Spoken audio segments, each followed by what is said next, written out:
Good morning students. Last class में हमने example number 7 तक सॉल्व कर लिए थे एक्सरसाइज 5.2 के। अब अपन एग्जाम्पल नंबर 7 करेंगे, आगे सारे एग्जाम्पल खत्म कर देंगे अपन। अगर किसी को किसी भी प्रकार तरह की समस्या हो या किसी प्रकार की प्रॉब्लम हो एक्सरसाइज में तो आप कमेंट सेक्शन में पूछ सकते हैं। तो एग्जाम्पल नंबर 7 है कि how many 2 digit numbers are divisible by 3, कि 2 डिजिट के 2 डिजिट नंबर्स मतलब 2 डिजिट के कितने नंबर्स है जो कि 3 से डिवाइड होते हैं।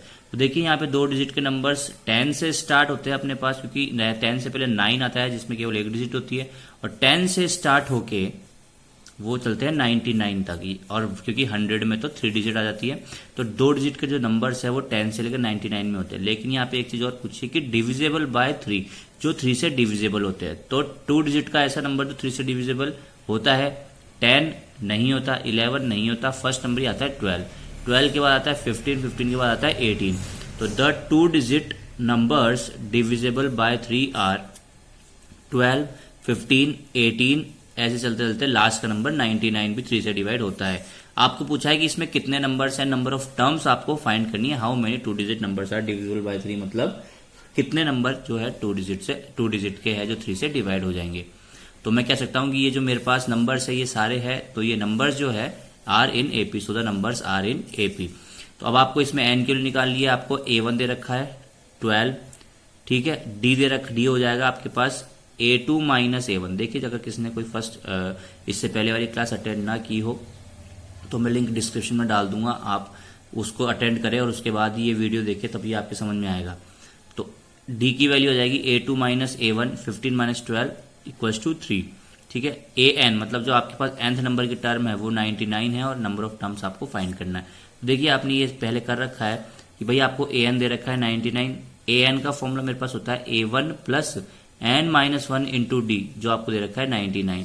अब आपके पास A1 की वैल्यू है 12 plus n minus 1 as it is, क्योंकि आपके पास n की वैल्यू है नहीं, n की वैल्यू आपको फाइंड करनी है, और d की वैल्यू आपने यहाँ फाइंड कर दी 3 equals to 99।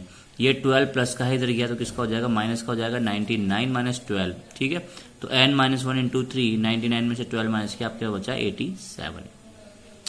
Then n minus 1 into 3, ये इंटू में है, बीच में कोई साइन नहीं है तो मैं इंटू में मानूंगा इसको, तो हो जाएगा 87 अपॉन 3, ठीक है। इंटू में था इधर जाएगा डिवाइड में हो जाएगा, ये आपस में कैंसिल 29 टाइम्स, तो n माइनस 1 की वैल्यू आ गई 29, तो n की वैल्यू आ गई 29 प्लस 1 यानी n की वैल्यू आ गई 30। तो मैं कह सकता हूं कि so there are 32 digit numbers divisible by 3। यहाँ पे 30 ऐसे नंबर है जो 3 से डिविजिबल होंगे, जो कि 2 डिजिट के है।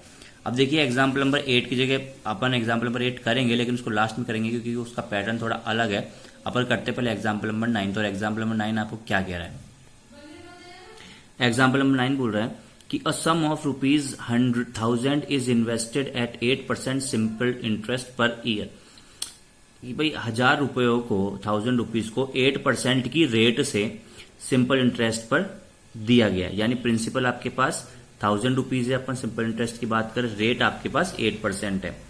Calculate the interest at the end of each year, तो हर साल के एंड पे आपको इंटरेस्ट फाइंड करना है कि 1 साल में इंटरेस्ट कितना होगा, 2 साल में इंटरेस्ट कितना होगा, 3 साल में इंटरेस्ट कितना होगा, ऐसे। Do this interest form an AP, क्या ये इंटरेस्ट एपी बनाते हैं, ठीक है। क्या जो इंटरेस्ट आप निकालते हो वो एपी में आता है कि नहीं आता, ये भी आपको फाइंड करना है, ठीक है। इफ सो अगर आते हैं देन फाइंड द, मतलब एपी में आते हैं, then find the interest at the end of 30 years making use of this fact.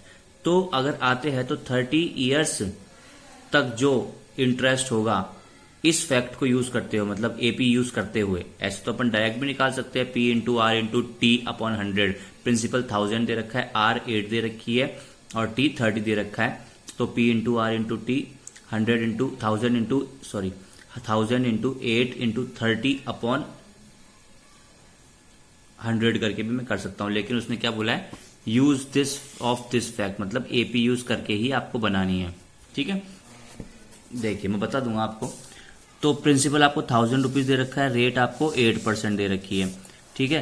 तो सिंपल इंटरेस्ट का फॉर्मूला होता है P into R into T upon 100। तो उसने बोला है कि आप पहले 2-3 ईयर का फाइंड करके देखिए। तो interest at the end of first year, पहले साल के एंड में इंटरेस्ट कितना होगा, P 1000 into R 8 into first, एक पहले साल की बात कर रहा है, T 1 आ जाएगा, और अपॉन में 100 चल जाएगा, 0 से 0 गए, तो पहले साल के एंड में जो इंटरेस्ट आया वो आया 80 रुपीज़।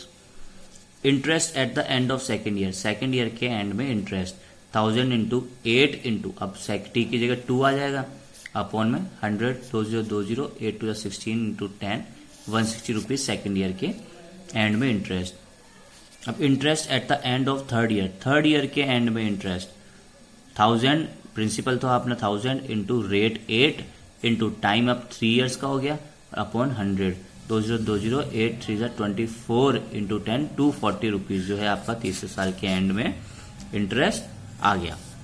ठीक है, अब देखिए पहले साल के एंड में 80 आया, दूसरे साल में 160 आया, थर्ड ईयर में मतलब ठीक है 240 आया। तो क्या ये एपी बन रहा है 80, 60, 160, 240? जी हाँ, बिल्कुल एपी बन रहा है। तो मैं कहूँगा क्या कि interest of first, second and third year is 80, 160, 240। So according to question interest is in AP. ठीक है, इंटरेस्ट जो है एपी में है। अब आपको क्या करना है, 30 ईयर्स का एपी इंटरेस्ट फाइंड करना है, मतलब A30 फाइंड करनी है आपको कि तीसरे सवाल में जो आपके पास इंटरेस्ट होगा वो कितना होगा। तो देखिए आपको दे रखा है यहाँ पे A1 80, डी हो जाएगा 160 माइनस 80 यानी 80 रुपीज़। ठीक है, तो interest at the end of 30 years, तीसरे साल के जो 30th ईयर है आपका 30th, उसके लास्ट में इंटरेस्ट क्या होगा, यानी A30 आपको फाइंड करनी। ये A1 आ गया पहले साल के एंड में, ये A2 आ गया दूसरे साल के, ये A3 आ गया तीसरे साल के, तो 30th साल के। तो आपके पास A30 यानी AN का फॉर्मूला होता है A1 plus AN minus 1 into D, N की जगह आपको 30 दे ही रखा है, तो A30 equals to A1 plus N की जगह 30 माइनस 1 इंटू टी, A1 की जगह 80 रख दिया प्लस 30 माइनस 1 इंटू 30 माइनस 1 29 हो गया, इंटू डी की वैल्यू भी आपके पास 80 आ रही है। तो 80 प्लस इन दोनों को मल्टीप्लाई किया 2320, तो आपके पास जो 30th ईयर के लास्ट में इंटरेस्ट आएगा वो आ जाएगा 2400।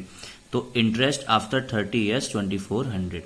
ठीक है, तो देखिए मैं इसको सिंपल इंटरेस्ट के फॉर्मूले से भी कर सकता हूं कि मेरे पास प्रिंसिपल था 1000, ठीक है, रेट थी 8 और 30 साल की बात कर रहा है तो टाइम हो जाएगा 30 ईयर्स। अपन को पता है principal into rate into time में इसको अपन ईयर में ही रखते हैं, अपॉन 100। ये देखिए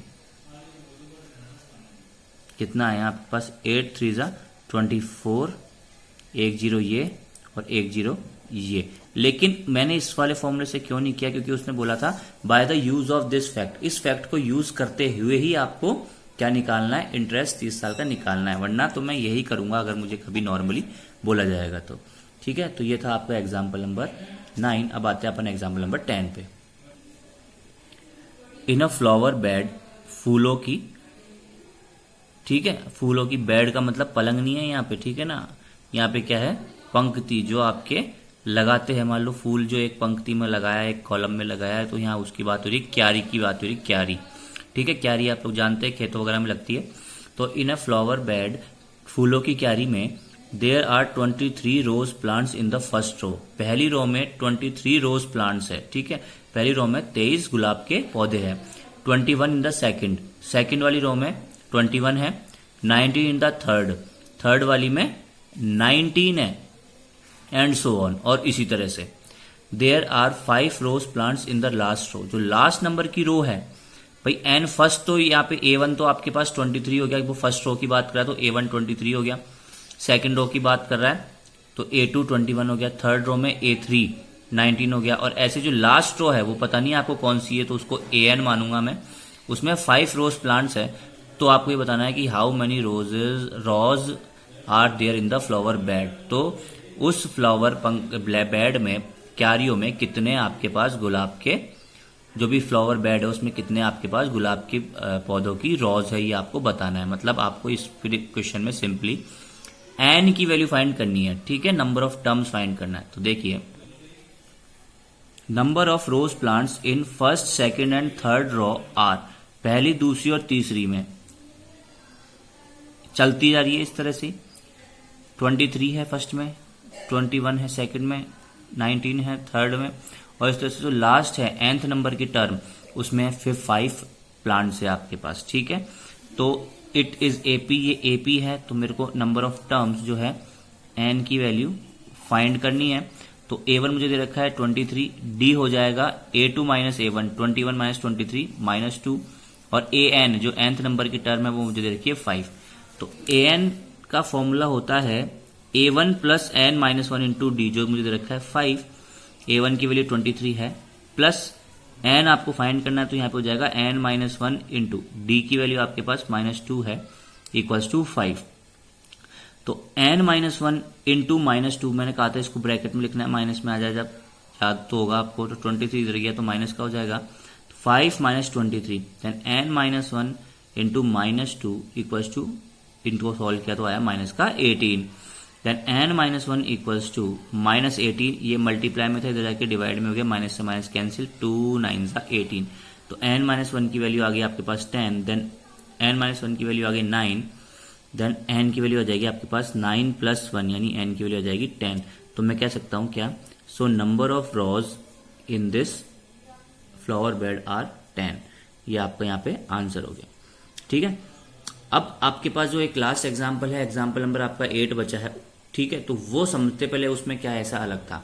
तो देखिए, जैसे आपके पास एक एपी दे रखी है आपको 2, 5, 8, 11 और ऐसे चलती। तो आपको कह दिया कि इसकी, अभी तक आप बोल रहे थे कि इसका थर्ड टर्म फाइंड करो, फोर्थ टर्म फाइंड करो, सेवंथ टर्म फाइंड करो, ऐसे फाइंड करते हैं अपन। अब आपको बोल दिया कि लास्ट से, ठीक है, कहां से, लास्ट से इसकी ये टर्म फाइंड करो। जैसे मान लो एक दूसरी एपी लेता हूं मैं, ये हो गई 2, 4, 6, 8, 10, 12, ये एपी है। इसमें मैंने बोला कि भाई इसकी थर्ड टर्म बताओ, तो आप गिन लोगे 1, 2, 3, थर्ड टर्म है 6। पर इसमें बोलते लास्ट से थर्ड टर्म बताओ, तो यहां से लास्ट से काउंट करना पड़ेगा 1, 2, 3, यानी कि उस टाइम पे थर्ड टर्म आएगी आपके पास 8। तो अब की बार आपको लास्ट से टर्म फाइंड करनी है, ठीक है, स्टार्टिंग से टर्म फाइंड नहीं करनी। तो उसके लिए फॉर्मूला होता है nth term from last, last से nth टर्म फाइंड करने का formula L minus bracket N minus 1 into D. L मतलब इस एपी की लास्ट टर्म, जो जैसे 12 है आपके पास, ठीक है। तो L का मतलब होता है लास्ट टर्म। N आपको पता ही है, जो यहां पे नंबर ऑफ देगा कि भाई पीछे से लास्ट से मतलब सेकंड टर्म फाइंड करो, थर्ड टर्म फाइंड करो, 11 टर्म फाइंड करो, कुछ भी हो सकता है। और डी यहां पे कॉमन डिफरेंस है, ठीक है। तो एग्जांपल नंबर 8 आपको बोल रहा है find the 11th term from the last term of the AP 10, 7, 4 dot dot dot -62। आपको एपी दे रखी है 10, 7, 4 डॉट डॉट डॉट -62। इसकी लास्ट से 11th टर्म फाइंड करनी है आपको। अगर केवल 11th टर्म बोलता तो मैं फर्स्ट से यानी A11 फाइंड करता है यहाँ पे, लेकिन मुझे यहाँ पे क्या बोला है, लास्ट से 11th टर्म बोलिए, तो मैं कैसे फाइंड करूंगा, जो एपी है उसको लिख लूंगा। देखिए किस तरह से, एपी दे रखी है 10, 7, 4 चलती हुई -62, ये आपके पास एपी हो गई। A1 आपको दे रखा है 10, डी आपको दे पता निकालना होगा 7 माइनस 10 यानी -3। L लास्ट टर्म जो मेरे फॉर्मूले में आती है वो है -62, और आपको बोला है 11th term from last, last से 11th टर्म फाइंड करनी है। मतलब ये 1, 2, 3, 4, 5, 6, 7, 8, 9, 10, 11 कौन सी टर्म आती है उस तरह से आपको फाइंड करनी है। तो 11th टर्म फ्रॉम लास्ट का फॉर्मूला हो जाएगा L minus N minus 1 into D. L आपके पास -62 दे रखा है, माइनस N आपको बोला ही है कि 11th टर्म है, तो 11 माइनस 1 इंटू डी की वैल्यू आपके पास कितनी थी, -3 थी, ठीक है। तो -62 माइनस 11 माइनस 1 10, साथ में मल्टीप्लाई हो गया -3, तो ये -62 माइनस माइनस प्लस 10 इंटू 3 30, तो -62 प्लस 30 आपके पास आ जाएगा -32। तो मैं कह सकता हूं कि 11th term from last equals to -32। तो ये आपकी एक्सरसाइज 5.2 के सारे एग्जाम्पल खत्म होते हैं। आपको एक्सरसाइज में कोई भी दिक्कत हो तो आप कमेंट सेक्शन में पूछ सकते हैं। Thank you class.